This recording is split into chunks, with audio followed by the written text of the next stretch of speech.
शाह जी से मिलना हुआ है।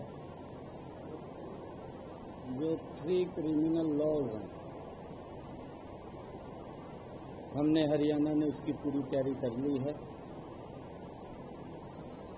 माननीय अमित शाह जी को मैंने उनसे अवगत कराया कि हमारी पूर्ण तैयारी है। जो ही कार्यक्रम मिलेगा हरियाणा कराने के लिए तैयार है। और भी कई विषयों पर हरियाणा को लेकर के चर्चा हुई है। हमारा जो किशाऊ बांध है, किशाऊ बांध को लेकर के भी आदरणीय अमित शाह जी से चर्चा की है। और हरियाणा में क्या क्या कार्य चल रहे हैं उनसे भी अवगत कराया है। सीटी एग्जाम की आप लोगों ने तैयारी की और सर इस बार देखने को मिला कि हरियाणा सरकार एक्सटेंसिवली बसें भी लगाई हुई हैं, 1-2 एप्लीकेशन भी पहुंच गई। और एक होता है कि हरियाणा में कोई ना कोई छुपा रूस ही जाता है, किसी की छूट भी हो तो आप लोग को छुपा रूस है खाना उसके लिए व्यवस्था कर रखी है ताकि हमारे बच्चों को सीटी का बड़ा पेपर है, लाखों की संख्या में बच्चे इधर से उधर जाकर के वो अपना पेपर देने वाले हैं। हमने बच्चों को कोई पेपर देने में दिक्कत या जुम्मस न आए, उसके लिए हमारी पूर्ण तैयारी है। 26 और 27 तारीख को बच्चे सीटी का पेपर देंगे और हमने व्यवस्थाएं पूरी दुरुस्त कर ली हैं।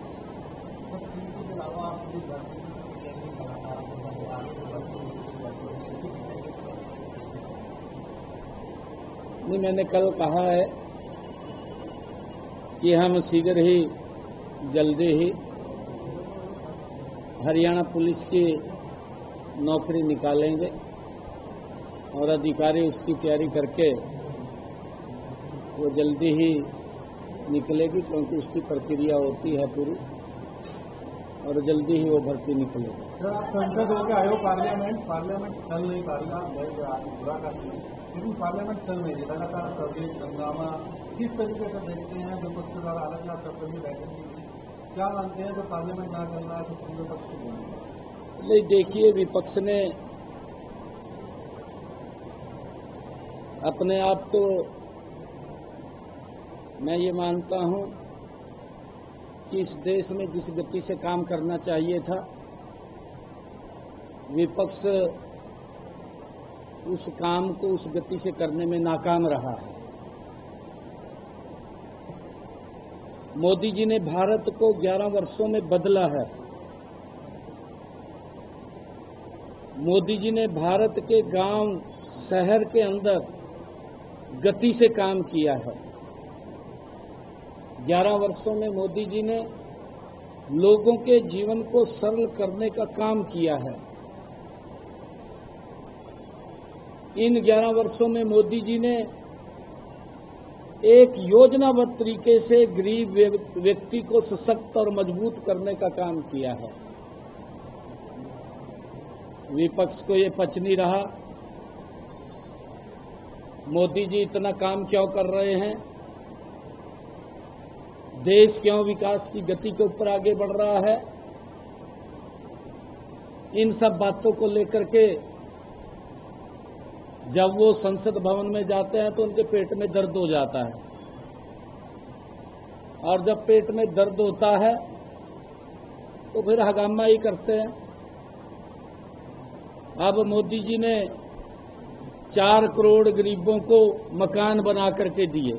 अब उन पे बताने को कुछ नहीं है कि 55 साल में हम क्या बताएं, उनके पास बताने के लिए नहीं कुछ भी है, और इसी कारण से उनको दर्द होता है।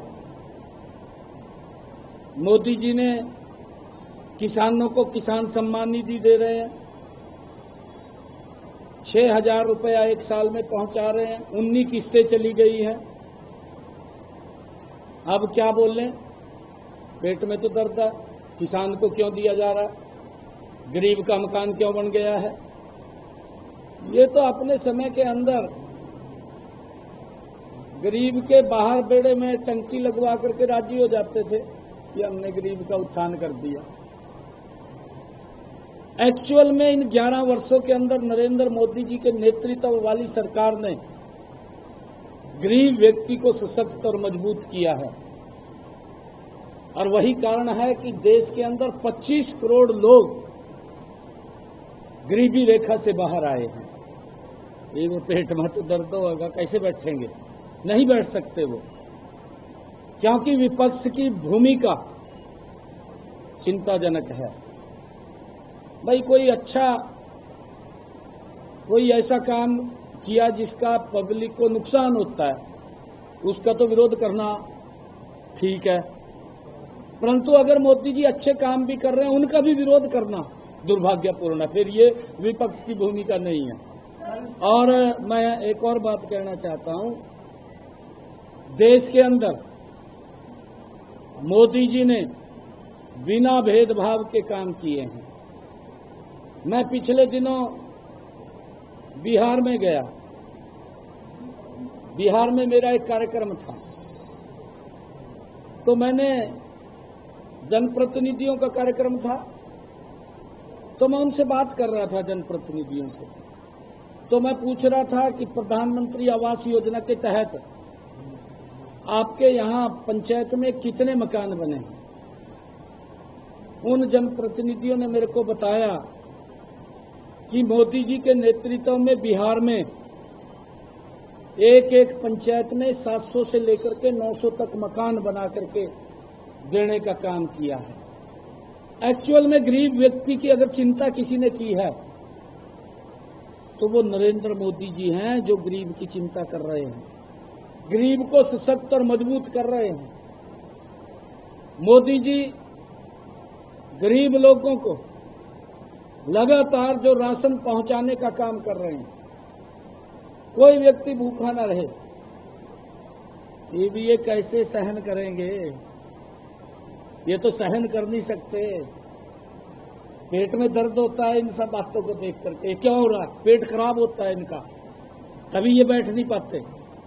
यही कारण है, भूमिका इनकी विपक्ष की चिंताजनक है। अच्छे कामों का भी विरोध कर रहे हैं, दुर्भाग्यपूर्ण है विपक्ष की भूमिका।